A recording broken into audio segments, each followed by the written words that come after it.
Welcome to True Crime Vault, your new home for chilling and suspenseful crime stories from all corners of the English-speaking world. Ever wonder about the dark secrets hidden in the quiet suburbs of the United States, or the unsolved mysteries lurking in the foggy streets of the United Kingdom? We dive deep into fictional cases that will keep you on the edge of your seat. Our stories will take you from the vast landscapes of Canada and Australia to the beautiful, yet sometimes eerie, scenery of New Zealand. Each episode is a carefully crafted narrative, designed to make you feel like you're right there, piecing together the clues. We explore the minds of fictional detectives and victims, creating a world of suspense and intrigue just for you. Stay tuned to start enjoying the next part of our true crime stories around the globe. Thank you so much for always following and sharing with friends and family. We love you all, our subscribers and followers. It was a steamy Tuesday morning in Orchid Springs, Florida, the kind of morning where the air feels thick enough to swim through. At 8:15 a.m., a local jogger made a horrifying discovery that would send a chill through this sunny paradise. Lying near the community park's fountain was the body of Mark Renshaw, a well-liked high school history teacher. The scene was clean, almost unnervingly so. No signs of a struggle, no obvious wounds. The only thing out of place was a crisp $20 bill clutched tightly in his hand. Police were baffled. His wallet was still in his pocket, credit cards and ID intact. Nothing was stolen. An autopsy later revealed the cause of death, a sudden, massive heart attack. It was a tragedy, but at first, it seemed like just that, a terrible, unfortunate medical event. 2 days later, the quiet harmony of Orchid Springs was shattered again. This time, it was a young barista named Chloe Martinez, found in her car in the parking lot of the supermarket where she worked. Just like Mark, there were no signs of violence. She was slumped over the steering wheel, her phone still on the passenger seat. And just like Mark, she held a single $20 bill in her hand.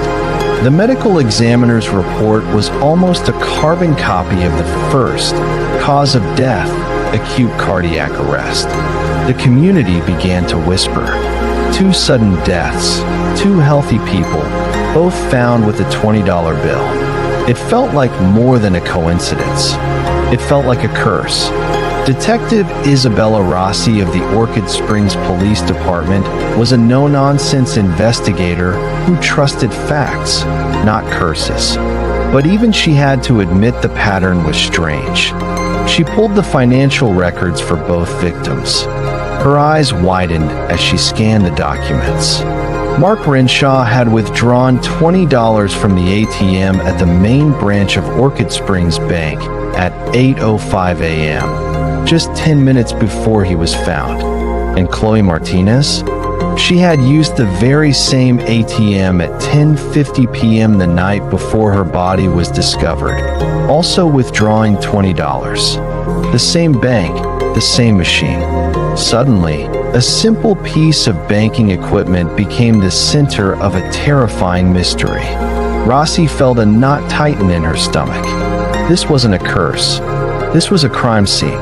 Rossi and her partner, Detective Ben Carter, immediately cordoned off the ATM at Orchid Springs Bank. Forensics teams swarmed the area, dusting for prints, swabbing for DNA, and analyzing the machine itself. The bank manager, a nervous man named Mr. Abernathy, insisted the machine was state-of-the-art, equipped with the latest security features. He couldn't imagine how it could be connected to 2 deaths. As the forensics team worked, Rossi and Carter reviewed the ATM's security footage. The videos were grainy, but clear enough. They watched Mark Renshaw, looking tired but otherwise normal, making his withdrawal. They saw Chloe Martinez, yawning as she took her cash after a long shift. Nothing seemed out of the ordinary. No one was lurking nearby. No suspicious vehicles were spotted. The victims were alone. The toxicology reports came back from the lab, and they only deepened the mystery. Both Mark and Chloe's systems contained a trace amount of an unidentifiable substance. It wasn't a known poison or drug. It was a complex organic compound the lab had never seen before.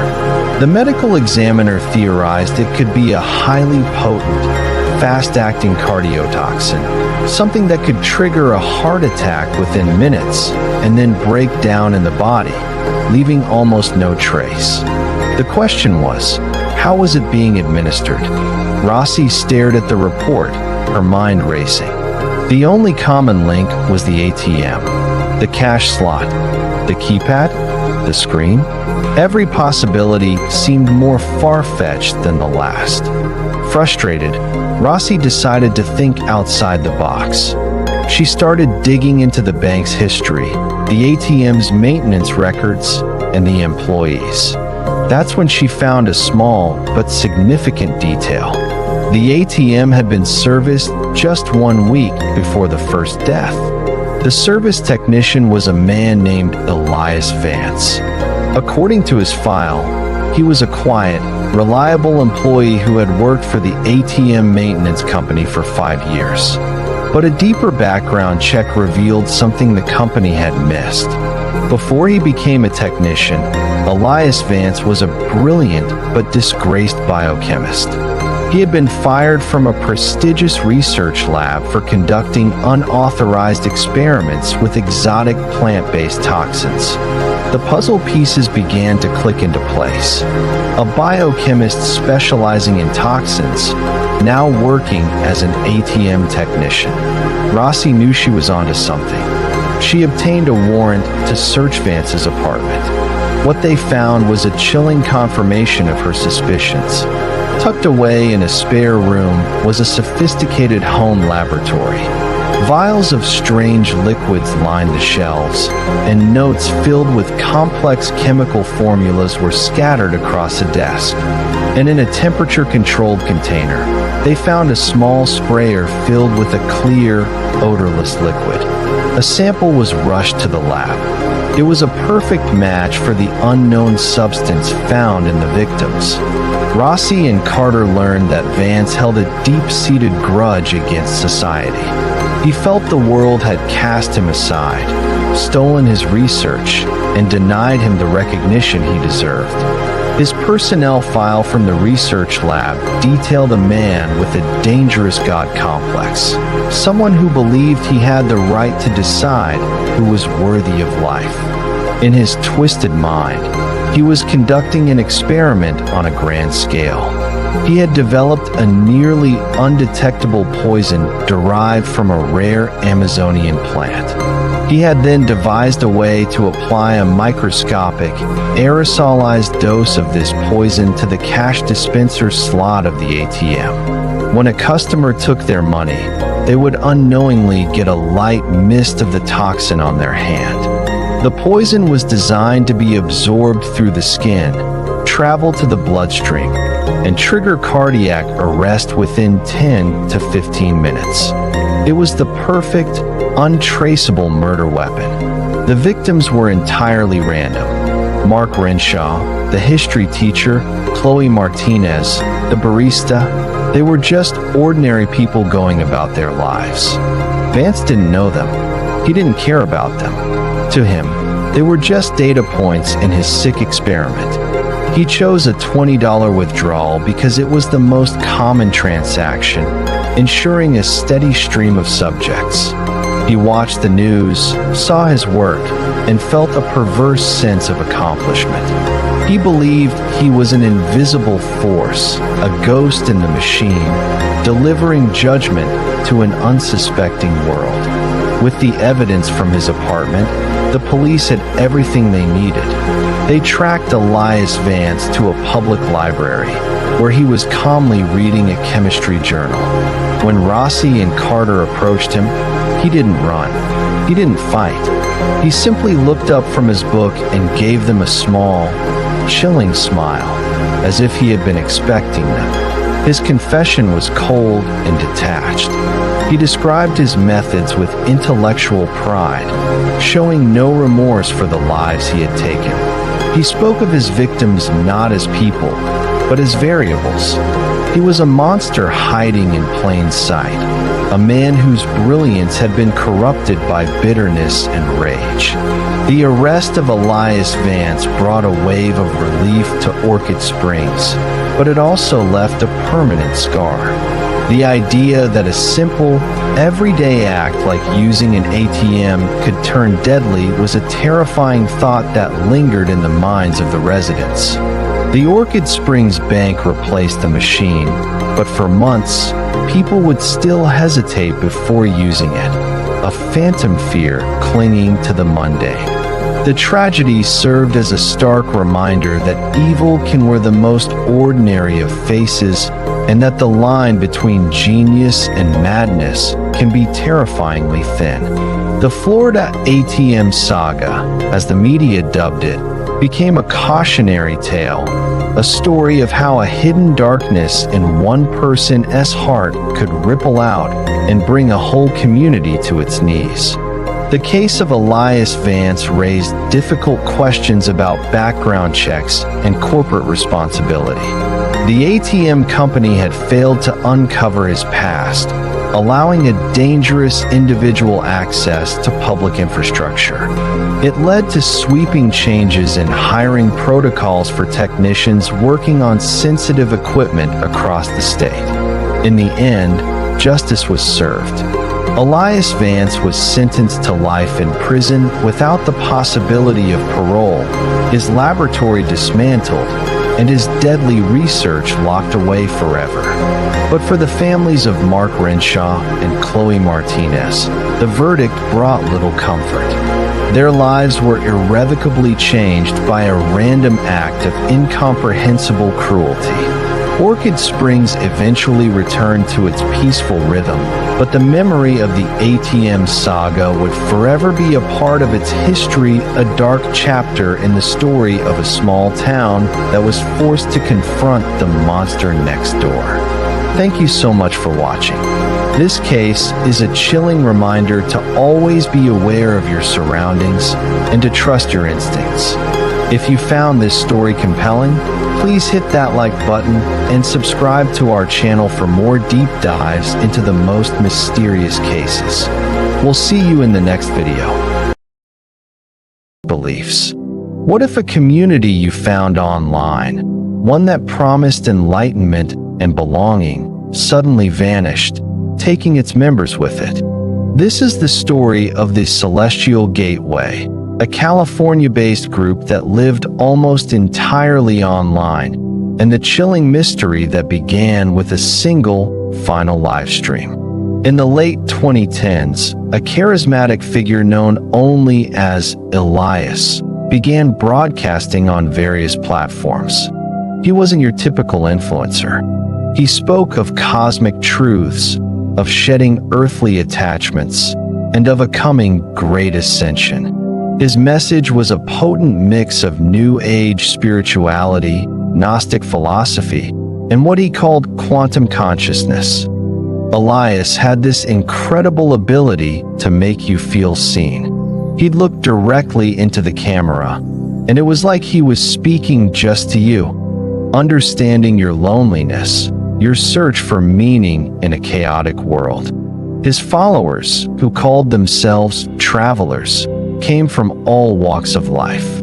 There were college students from Berkeley feeling lost in academia, tech workers in Silicon Valley burned out by the corporate grind, stay-at-home moms from the suburbs craving a deeper connection. They gathered in private forums and Discord servers, sharing Elias's teachings and forming a tight-knit digital family.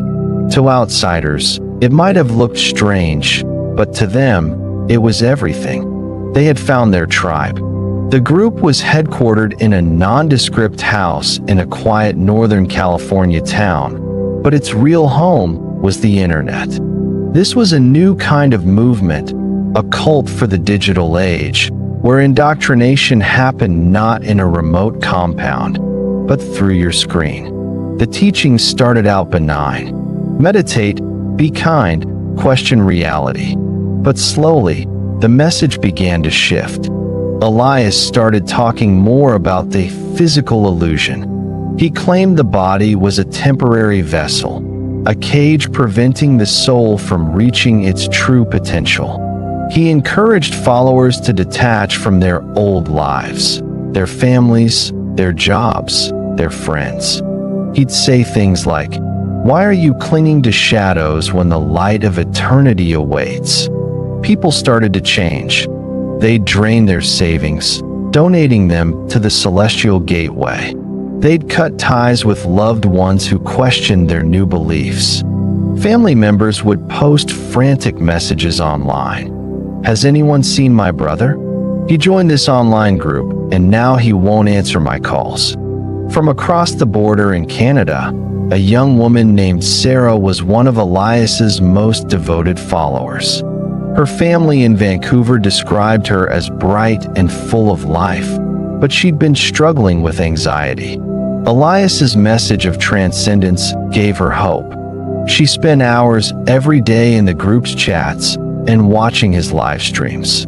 Her parents grew worried as she spoke more and more about leaving the simulation and joining the cosmic frequency.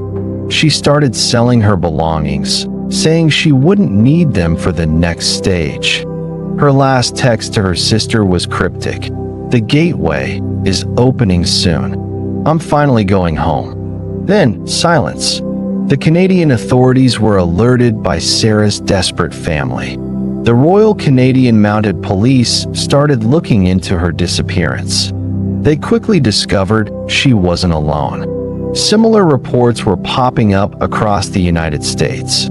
A software engineer from Austin, Texas, a retired couple from Florida, a young artist from Oregon. The one common thread? They were all members of the Celestial Gateway. The FBI began to coordinate with Canadian law enforcement, trying to piece together a puzzle that spanned 2 countries and existed primarily in the digital ether. They were chasing ghosts, digital footprints left by people who seemed to have willingly walked away from their lives. Then came the announcement for what Elias called the final broadcast. He promised it would be the moment of great ascension he had been predicting for years. The event was scheduled for the night of the Perseid meteor shower, a date Elias claimed had immense cosmic significance. A wave of excitement and apprehension spread through the online community. For the followers, this was it, the culmination of their spiritual journey. For the families and law enforcement watching from the outside, it was a terrifying countdown. What did ascension really mean? The night of the live stream arrived. The feed flickered to life, showing Elias in a dimly lit room, surrounded by about a dozen of his most dedicated followers, all dressed in simple white robes. Sarah, the young woman from Canada, was there, a serene smile on her face. Behind them, a large screen displayed swirling, abstract cosmic patterns. Elias began to speak, his voice calm and hypnotic. "Tonight, we shed the cocoon of the flesh," he said. "We are not disappearing. We are graduating. We are leaving the noise of this world to join the symphony of the cosmos. Do not mourn us. We are finally free." He spoke for about an hour, a final sermon about releasing fear and embracing the unknown. Then, he instructed his followers to drink from small cups placed before them. He called it the nectar of stars. As they each drank, Elias looked into the camera one last time. "For those of you watching, our journey is not over. It has just begun. Find your own gateway. We will see you on the other side." The screen then went to static and then to black. Panic erupted. The FBI, who had been monitoring the broadcast, immediately raided the Northern California house. But when they broke down the door, they found it completely empty. The room from the live stream was there, the chairs, the empty cups, the large screen, but the people were gone. There was no sign of a struggle, no bodies, nothing. It was as if they had simply vanished into thin air. Simultaneously, dozens of other followers across the US and Canada who had been active online right up until the broadcast also went silent. Their social media accounts were deactivated. Their phones went straight to voicemail. The investigation became one of the strangest in recent memory. Investigators scoured the house for clues. The liquid in the cups was analyzed and found to be a harmless mixture of herbal tea and honey. There were no hidden tunnels, no secret passages. Their vehicles were still parked outside. Bank accounts remained untouched after that final night. It was a mass disappearance with no logical explanation. The theories began to fly. Did a larger, unseen group orchestrate a mass extraction, moving them to a hidden compound somewhere off the grid? This seemed plausible, but how could dozens of people be moved across state lines and even international borders without a single trace?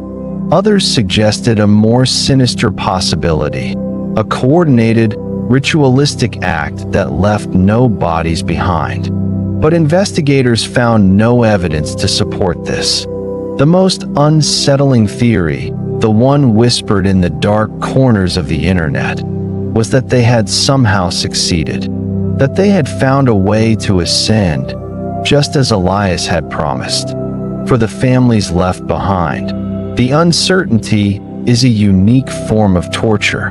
There are no answers, no closure, just an endless void where their loved ones used to be. Sarah's family in Canada still holds out hope, checking her social media every day, praying for a sign. In the United States, support groups have formed for the families of the vanished, a community bound by a shared, unbelievable tragedy.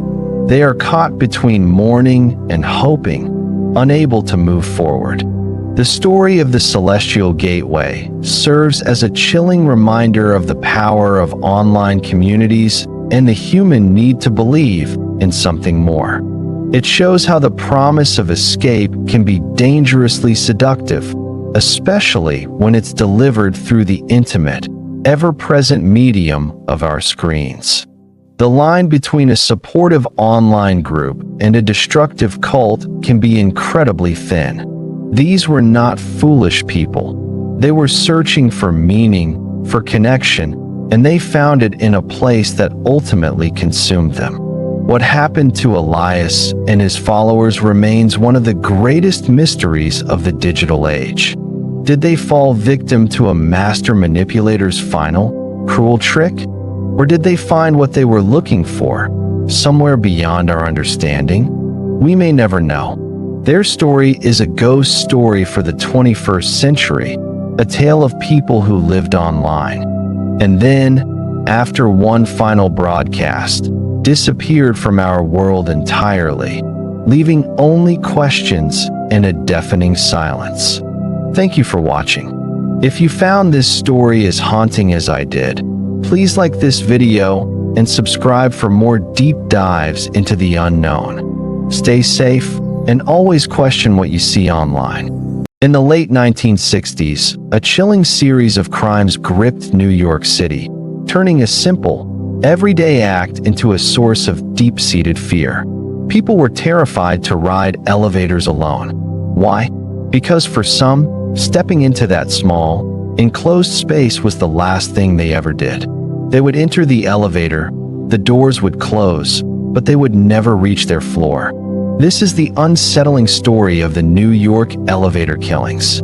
Our story begins in Brooklyn, a borough bustling with life, yet soon to be the epicenter of a citywide panic. The victims were ordinary people, going about their daily routines. They were mothers, fathers, professionals, and students. Their only connection was the tragic and horrifying way their lives ended. The killer seemed to be a phantom, a ghost in the machine, striking within the confines of residential building elevators. The first known victim was found in the elevator of her apartment building. There were no signs of forced entry, no immediate clues. It was as if the killer had materialized out of thin air, committed the crime, and vanished just as quickly. The New York Police Department was baffled. How could someone commit such a brazen act in a moving box and leave no trace? The media latched onto the story, and soon, headlines screamed about the elevator phantom. Fear spread like wildfire.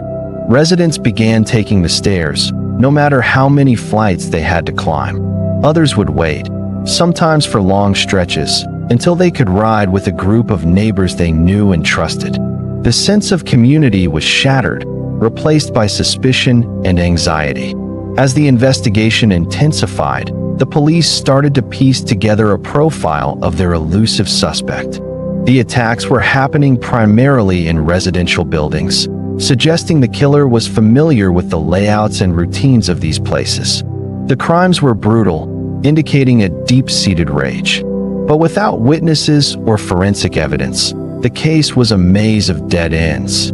Detectives interviewed hundreds of residents, building staff, and delivery personnel, but no one had seen anything out of the ordinary. The killer was a master of blending in, a shadow hiding in plain sight. The pressure on the NYPD was immense. The public demanded answers, and the city's leaders were desperate to restore a sense of safety. Then, a potential break in the case emerged.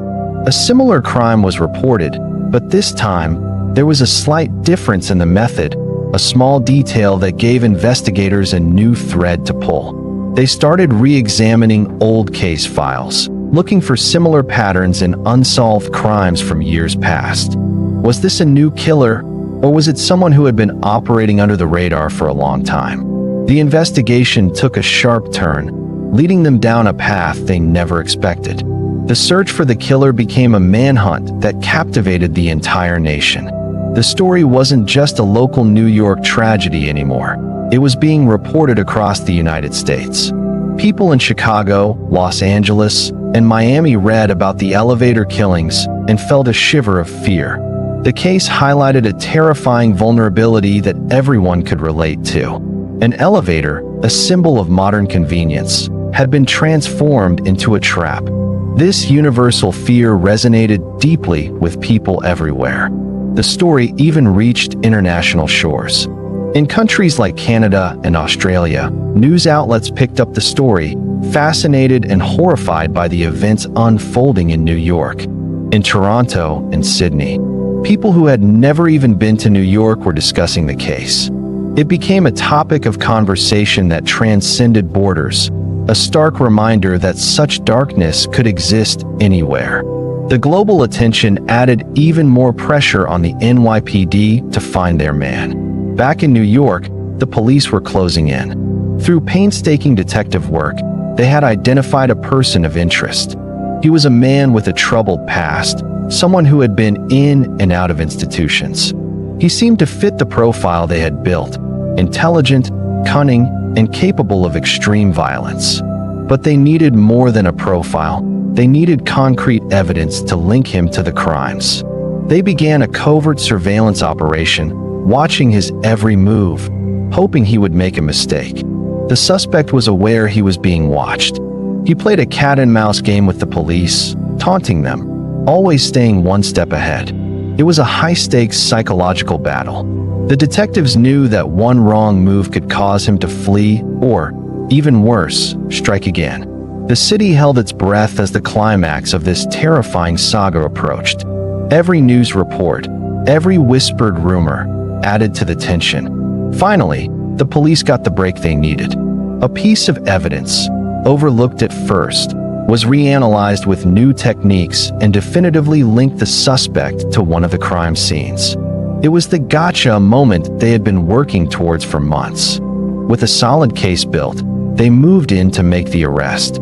The capture of the suspect was a dramatic event, bringing an end to the city's long nightmare. When his face was finally revealed to the public, he was not a monster in appearance, but an ordinary-looking man, which in itself was terrifying. It showed that evil could wear any face. The subsequent trial was a media sensation. The courtroom was packed every day with reporters and members of the public, all eager to hear the gruesome details and understand the mind of the killer. The prosecution laid out its case meticulously, presenting the evidence that tied the man to the string of brutal elevator killings. The defense argued he was a victim of a flawed system, but the evidence was overwhelming. The jury delivered a guilty verdict, and a sense of collective relief washed over the city. The elevator phantom was finally brought to justice. The legacy of the New York elevator killings is complex. It was a dark chapter in the city's history, a time when fear dictated the daily lives of millions. But it also showcased the resilience of New Yorkers and the dedication of the law enforcement officers who worked tirelessly to solve the case. In the aftermath, many buildings upgraded their security systems.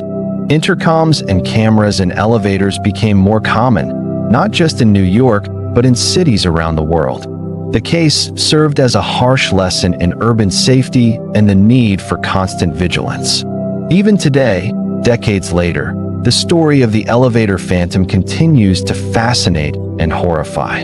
It has been the subject of books, documentaries, and true crime podcasts. It serves as a chilling reminder of a time when a simple elevator ride could be a gamble with life and death. The fear has faded, but the memory remains, a ghost in the collective consciousness of the city. It's a story about how a community can be terrorized, but also how it can come together to overcome that fear, rebuild trust, and ensure that the shadows can no longer hide in plain sight. Thank you for watching. If you found this story compelling, please like this video and subscribe to our channel for more deep dives into fascinating historical events and true crime stories. Stay safe, and we'll see you in the next one. On July 23, 2018, a chilling 911 call came into the Pima County Sheriff's Department in Arizona. The dispatcher answered, but on the other end, there was only silence. It wasn't the silence of a prank call or a dropped connection. It was an eerie, unsettling quiet. The call was traced to a remote, sun-scorched area of the Sonoran Desert, near the border with Mexico. When deputies arrived, they found a scene that would haunt them for years to come. A man's body was discovered, lifeless under the brutal Arizona sun. The phone that made the 911 call was still clutched in his hand. But how could a dead man make a phone call? This question would spark a strange and heartbreaking investigation, unspooling a story of desperation, love, and a fatal journey through one of the world's most unforgiving landscapes. The man was later identified as a Canadian citizen, but his story was far from simple. It was a puzzle with pieces scattered across continents, from the snowy landscapes of Canada to the arid plains of the American Southwest, and even touching upon connections to Australia. What led him to this desolate spot? Who was he trying to reach in his final moments? And most perplexingly, how did his phone dial 911 after he had already passed away? This is the story of the Arizona Desert Call, a modern mystery that blends technology with human tragedy in a way that is both baffling and deeply moving. To understand this case, we have to go back to the beginning, to a man named David, a 49-year-old from British Columbia, Canada. To his friends and family, David was a kind, quiet man. He was a skilled carpenter, someone who loved the outdoors and had a deep appreciation for nature. He wasn't the type of person you'd expect to find in such a dire situation. He had no criminal record, no history of risky behavior. So what was he doing in the middle of the Arizona desert, a place known for its extreme heat and perilous conditions, especially for those unprepared? The investigation revealed that David had been struggling. He had recently lost his job, and the financial strain was mounting. He felt a sense of pressure, a need to provide for his family, which included his wife and young children. It was this desperation that led him to consider a drastic plan. He'd heard stories, whispers of opportunities south of the border, but he also knew that crossing legally might take too long. He made a decision that would ultimately seal his fate. He decided to cross into the United States from Mexico, on foot, through the Sonoran Desert. This desert is no ordinary wilderness. In the summer, temperatures regularly soar above 110 degrees Fahrenheit. It's a vast, empty expanse of sand, rock, and cactus with little to no water sources. It's a place where even experienced hikers can get into trouble quickly. For someone like David, who was not accustomed to this kind of environment, it was a death trap.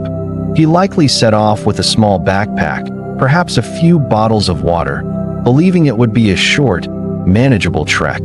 This is a common and tragic miscalculation. Many who attempt this journey underestimate the sheer brutality of the desert. The heat is relentless. It drains your energy, dehydrates you at an alarming rate, and causes disorientation and confusion.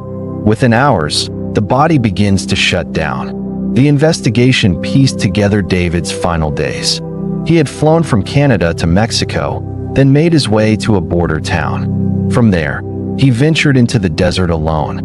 He probably walked for a day, maybe two, as his water ran out. The reality of his situation would have become terrifyingly clear. He was lost, alone, and dying. Now, let's address the central mystery of this case, the 911 call. How could a call be made from his phone after he was deceased? The initial theory from the sheriff's department was as strange as the call itself. They speculated about a phenomenon known as butt dialing, where a phone in a pocket might accidentally press the emergency call button. But David was found with the phone in his hand. The screen was on, displaying the 911 call log. He hadn't accidentally dialed. He had intentionally tried to call for help. The lead investigator, Detective Martinez, was stumped. He'd seen many tragedies in the desert, but nothing quite like this. Medical examiners determined David had died from hyperthermia and dehydration, common for victims in this area. But the timing of the call was the problem. The call was received at 6:15 p.m. Based on the state of his body and the blistering afternoon heat, the medical examiner estimated his time of death was likely several hours before that, sometime in the mid-afternoon. The solution to this puzzle didn't come from forensic science or traditional police work. It came from a tech expert who was consulted on the case. What the expert explained was a little-known feature of modern smartphones, a failsafe designed for emergencies. When a user dials 911 but the call fails to connect due to a weak or non-existent signal, the phone doesn't just give up. It enters a state of continuous redialing.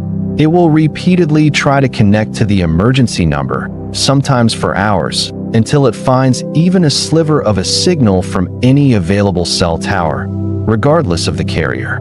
This is what happened to David. In his final, desperate moments, with his body shutting down, he had tried to call for help.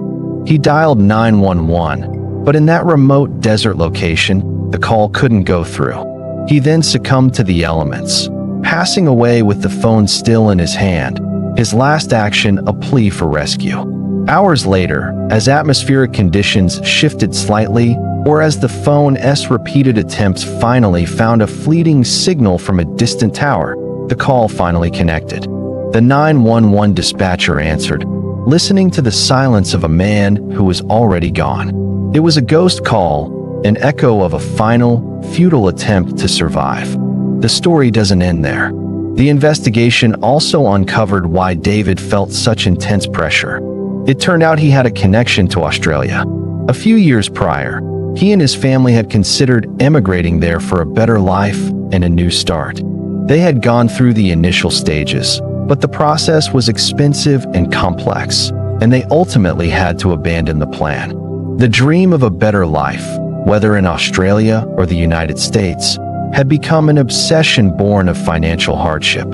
He felt he had failed his family, and this desperate desert crossing was his last, ill-fated attempt to fix things. His wife was devastated. She had no idea he was planning such a dangerous trip. He had told her he was going on a short camping trip in Canada to clear his head. The news of his death in the Arizona desert was a complete and utter shock. She described him as a loving husband and father who was simply overwhelmed by circumstances. His story is a powerful reminder of how quickly things can spiral for good people facing difficult times. This case highlights a much larger, ongoing humanitarian crisis. Every year, hundreds of people die attempting to cross the Sonoran Desert. They are men, women, and sometimes even children from all over the world, each with their own story of hope and desperation. Organizations like the Humane Borders and No More Deaths work tirelessly in the region, setting up water stations and providing aid to prevent these tragedies. But the desert is vast, and they can't be everywhere. David's story is unique because of the strange technological twist, but his fate is tragically common. It serves as a stark warning about the dangers of these clandestine crossings. The desert is impartial. It doesn't care about your reasons or your dreams. It is an environment that demands respect and preparation, and for those who enter it unprepared, the consequences are often fatal. The Pima County Sheriff's Department deals with cases like this all the time. The deputies and investigators who respond to these scenes are deeply affected. Finding a body in the desert is a traumatic experience. They see the personal effects, a photo of a child, a worn-out Bible, a final unsent text message, and are reminded that every victim is a person with a family and a story, not just another statistic. Detective Martinez, who led the investigation into David's death, said this case stayed with him. The image of the man clutching his phone, his last act and attempt to call for help that arrived too late, was a powerful symbol of the silent desperation he witnessed so often. The technology that was meant to save him only served to create a haunting mystery after his death. It's a modern parable about the limits of our connected world. We have devices in our hands that can reach across the globe, but in the face of nature's raw power, they can sometimes be rendered useless. What happened to David is a tragedy on multiple levels. It's the personal tragedy of a man who died alone in a terrible way. It's the tragedy of a family left behind to grapple with their loss and the secret he kept from them. And it's a reflection of a wider societal tragedy, where economic pressures can push people to take unimaginable risks. His story forces us to ask difficult questions about our borders, our economies, and our shared humanity. In the end, the mystery of the 911 call was solved, but the sense of tragedy remains. There was no foul play, no conspiracy. It was simply the story of a good man who made a fatal mistake. He ventured into the wilderness believing he could conquer it, a story as old as time itself, but with a uniquely modern twist. The phone, a symbol of our connection, became a messenger from beyond the grave, delivering a silent, heartbreaking call for help that was hours too late. It's a somber reminder that in the vast, quiet landscapes of our world, many cries for help go unheard. If you or someone you know is struggling, please remember that there are resources available. Reaching out to a mental health professional or a support line can make all the difference. You are not alone, and help is available. Thank you for watching. If this story moved you, please consider liking this video and subscribing to the channel for more content like this. Stay safe out there. In August 2022, a family in South Auckland, New Zealand, won a storage unit at an auction. They were hoping to find some hidden treasures, maybe some forgotten antiques or valuable collectibles. What they found instead would spark a nationwide manhunt and uncover a story of unimaginable tragedy that stretched all the way to South Korea. Inside 2 suitcases, tucked away in the darkness of that storage unit, were the remains of 2 young children. The most chilling part? No one had ever reported them missing. This is the story of the Phoenix storage unit case, a mystery that began with a routine auction and ended with a mother's arrest, leaving behind a trail of questions about how 2 children could simply vanish from the face of the earth. Let's rewind to the beginning. The family who bought the unit had no idea what was inside. It was a blind auction, a common practice for abandoned storage lockers. They transported the contents back to their home in Manurua, excited to sort through their winnings. As they opened the suitcases, a horrifying smell hit them. Inside, they made the gruesome discovery that would make international headlines. They immediately called the police. The initial scene was incredibly challenging for investigators. The bodies were decomposed, having been in storage for an estimated 3 to 4 years. Identifying the victims was the first and most critical step. Using advanced forensic techniques, including DNA analysis, police were eventually able to identify the children. They were a boy and a girl, believed to have been between 5 and 10 years old at the time of their deaths. Their names were later released, Minu and Yuna. But this breakthrough only deepened the mystery. Who were these children, and why had no one been looking for them? The investigation quickly took on an international dimension. Police discovered that the children had a connection to South Korea. Through collaboration with South Korean authorities and Interpol, a crucial piece of the puzzle emerged. The children's father had died of cancer in New Zealand in late 2017, about a year before the children were believed to have died. This left one primary person of interest, their mother. The focus of the investigation shifted entirely to finding her. Records showed that the mother, a woman in her 40s, was a New Zealand citizen of Korean descent. She had arrived in New Zealand many years ago and had married the children's father. But after her husband's death, her trail went cold.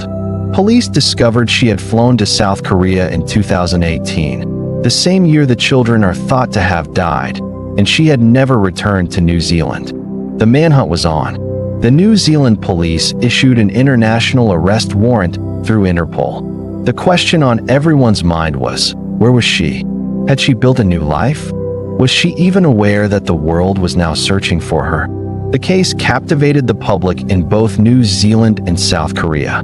How could a mother leave her children's bodies in a storage unit and seemingly disappear? The storage unit itself provided more clues. It had been rented in late 2018. The payments had been kept up for a few years, but eventually, they stopped. This lapse in payment is what led to the unit being auctioned off, inadvertently bringing the dark secret to light. It seemed the perpetrator had intended for the suitcases to remain hidden indefinitely. Had the rent not defaulted, the children's remains might never have been found. Meanwhile, in South Korea, police were closing in. They tracked the woman to the city of Ulsan. It turned out she had been living a quiet, unassuming life there for years. She had relatives in the area but had managed to stay under the radar. South Korean police, acting on the Interpol notice, located her in an apartment. In September 2022, just a month after the discovery of the suitcases, she was arrested. Her arrest was a major turning point, but it also brought more questions than answers. When confronted by reporters as she was being taken into custody, she repeatedly said, "I didn't do it." She covered her face with her coat, refusing to answer further questions about what happened to her children. Her denial was firm, but the evidence was mounting against her. The legal process of extradition began. New Zealand authorities formally requested that South Korea send her back to face charges. The legal battle took a couple of months, but in November 2022, the Seoul High Court approved the extradition. The woman was flown back to New Zealand under police guard, a somber journey back to the country where her children's lives had ended. Upon her arrival in Auckland, she was formally charged with the murder of both of her children. The legal proceedings that followed began to paint a fuller, though still deeply disturbing, picture of the events leading up to the tragedy. The court granted her name suppression, a common practice in the New Zealand legal system to ensure a fair trial. So for a long time, she was known only as the suitcase murder suspect. The case that prosecutors built was chilling. They alleged that the mother had killed her children sometime in 2018, placed their bodies in the suitcases, and moved them into the Phoenix storage facility in Papatoito. Shortly after, she boarded a flight to South Korea, leaving her past and her children behind. The motive remains a subject of speculation and legal argument, but the timeline was damning. The children were last seen alive in 2017, and their school records showed they had been unenrolled. No one, not teachers, not neighbors, not even extended family, had raised an alarm. This is perhaps one of the most haunting aspects of the case. How did two young children fall through the cracks so completely? It speaks to a potential social isolation that allowed this tragedy to unfold in silence. They weren't in school, they weren't seen by friends or neighbors. For 4 years, they were just gone, and the world kept turning as if they had never existed. The trial brought forth heartbreaking details. The court heard how the suitcases had been moved between different storage units before ending up at the one in Papatoito. The sheer logistics of concealing such a horrific act are difficult to comprehend. The mother maintained her plea of not guilty throughout the proceedings. Her defense argued that there was not enough evidence to prove she was the one who caused their deaths, suggesting another person could have been involved. However, the prosecution presented a strong circumstantial case. Her flight to South Korea so soon after the children's estimated time of death, the fact that the storage unit was linked to her, and the absence of any other plausible explanation pointed squarely in her direction. There was no evidence anyone else had access to the children or the storage unit during that critical period. In the end, the jury was convinced. After a lengthy and emotional trial, she was found guilty of murdering her 2 children. The verdict brought a sense of legal closure, but the emotional scars of this case remain. The judge, in sentencing her, spoke of the gross breach of trust a mother has to protect her children. She was sentenced to life in prison with a non-parole period of 17 years. The Phoenix storage unit case serves as a grim reminder of the darkness that can hide in plain sight. It's a story about a family's shocking discovery, a determined police investigation that crossed oceans, and a mother's ultimate betrayal. But most of all, it's the tragic story of Minu and Yuna, 2 little children who were forgotten by the world until a random auction brought their fate into the light. Their story forces us to ask uncomfortable questions about our communities and our responsibilities to one another. How can we be more vigilant? How can we ensure that no child ever disappears without a trace again? This case is not just a true crime story. It's a tragedy that should prompt all of us to be more aware of the people around us, especially the most vulnerable. If you ever have concerns about a child's welfare, please reach out to the authorities in your area. You might just be the voice that a child in danger needs. Thank you for watching. If you found this story compelling, please like this video and subscribe to the channel for more in-depth investigations into cases that deserve to be told. See you next time. The city sleeps, but the streets never do. They have their own laws, their own language, and a code of silence that's thicker than any prison wall. This is the story of when that code was broken, not for money, not for power, but for a truth that was more dangerous than any drug deal or turf war. It's a story of loyalty and betrayal, where the lines between right and wrong blur under the neon glow of the city at night. This is what happens when the street's unwritten rules go head-to-head with the blue line of law enforcement. And 2 young men find themselves caught in the crossfire armed with nothing but a hidden camera and a desperate hope for justice. Our story begins in the sprawling, gritty neighborhoods of Baltimore, a city with a pulse that beats in the rhythm of its streets. Here, survival often meant knowing who to trust and, more importantly, who not to. For decades, the Baltimore Police Department's Gun Trace Task Force, or GTF, was seen as an elite unit, the best of the best, tasked with getting illegal guns off the streets. They were celebrated, decorated, and feared. But beneath the surface of commendations and press conferences, a deep-seated corruption was taking root, turning protectors into predators. The very officers sworn to uphold the law were secretly breaking it in the most audacious ways imaginable. They were robbing citizens, dealing the very drugs they confiscated, and planting evidence to frame the innocent. They operated with impunity, shielded by their badges and the notorious blue wall of silence. Enter 2 unlikely figures in this high-stakes drama, Devon Robinson and Jimmel Ram. These were not your typical heroes. They were part of the streets, Men who had made their own share of mistakes and lived by a code that demanded they never, ever cooperate with the police. In their world, being an informant or a snitch was the ultimate betrayal, a death sentence in the court of street justice.